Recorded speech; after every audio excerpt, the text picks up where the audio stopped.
भगवान के सामने कैसे रहो? ना ना ना, पैसा तो बताना ही नहीं, धोखे से नहीं बताना। काट खाना, तुम जो पैसा भगवान के हम दान पेटी में चढ़ाने जा रहे हो, क्या ठिकाना नोटबंदी लग जाए, वो पैसा राख हो जाए। ना ना ना ना ना ना, भगवान के सामने कैसे जाओ?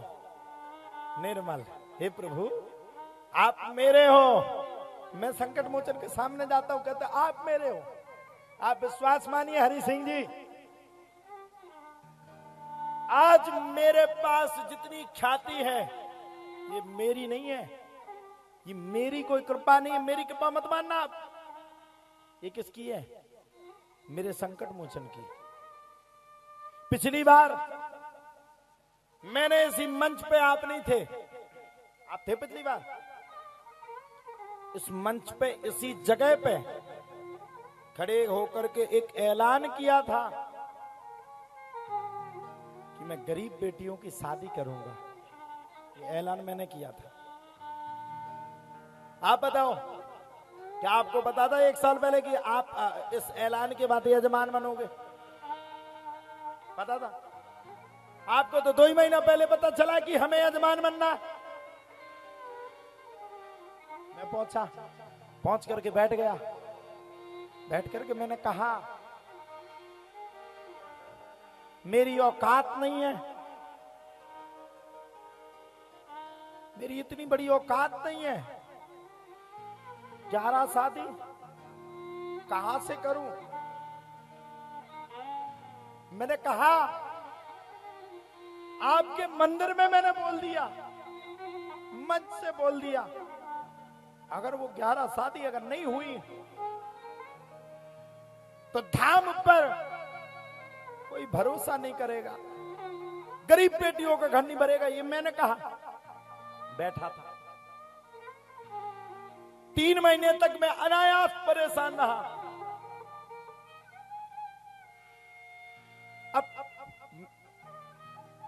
मुझे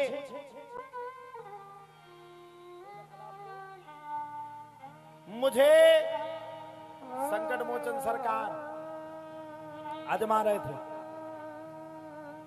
मंदिर में बैठ गया, 2 महीने तक मेरे मन में विचार आया, औकात तो है नहीं, दिल बड़ा है, कैसे तू इतना बड़ा यज्ञ, इतनी बड़ी व्यवस्था, 11 बेटियों के लिए पूरे उपहार की व्यवस्था कैसे करूं, कहां से करूं, किस स्थिति में करूं? बैठ गया। 2 महीना पहले मैंने ऐलान कर दिया मैं यज्ञ करूंगा, और जब मैं ऐलान करके गया तो मैं मंदिर में जाकर के रोने लगा। मेरे पास कोई पूंजी नहीं है। ऐसी कृपा की, ऐसी कृपा की, आज 11 बेटियों का घर भर गया। इतना उपहार दिया, इतना उपहार दिया कि जो देखने वाले आ रहे हैं, जो देख करके बैठ रहे हैं, वो मन में विचार कर रहे हैं, वो मन में विचार करके प्रसन्न हो रहे हैं। और जिन बेटियों के हाथ में उपहार दे रहे हैं, वो बेचारी इतनी गरीब, इतनी गरीब, इतनी गरीब, एक बेटी बिना मां की थी, गरीबी परिस्थिति, आकर के बैठ गई। अभी 15 दिन की पहले की बात, बैठी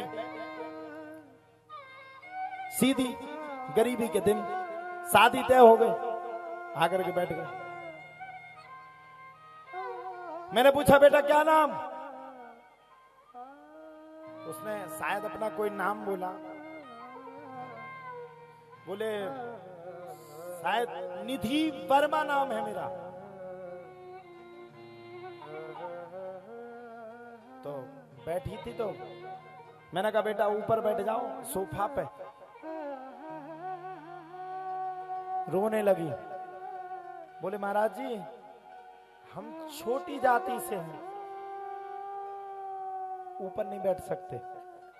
हमने कहा बेटा आपसे कहा किसने आप छोटी जाति क्यों? बोले नहीं महाराज जी अगर ऊपर बैठ गए तो कोई डांट ना दे, बैठो यहां बैठ। मैंने पूछा बेटा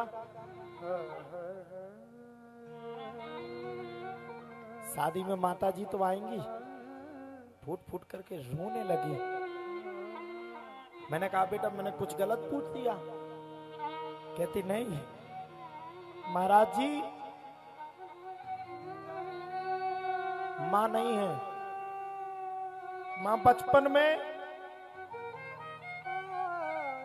6 महीना का छोड़ करके चली गई थी।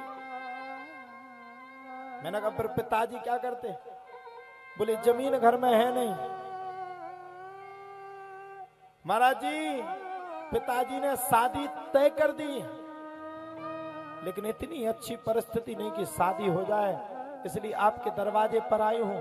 हाथ जोड़ती हूं महाराज जी, आपका बड़ा एहसान रहेगा, मेरी शादी आप अपने धाम से करवा दो। और वो बिटिया की मैं वीडियो दिखाऊंगा, शायद ऐसे ही उसका निधि करके कोई निधि वर्मा करके नाम था।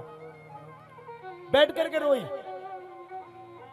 और कहीं शादी करवा दो, आपका एहसान नहीं भूलूंगी। मैंने उसको उठाया और उठा करके उसके सिर पर हाथ फेर करके कहा बेटा अब चिंता मत कर, तेरा पिता और माता ने तेरे लिए कर्तव्य किया, इतना बड़ा कर दिया। मैं तुझे वादा देता हूं ऐसी शादी करूंगा, ऐसी शादी करूंगा, ऐसी शादी करूंगा कि बारात लाने वाले भी कहेंगे कि शादी सम्मेलन से नहीं हुई, ये शादी बेटी के धर्म पिता ने जाकर के करेगी।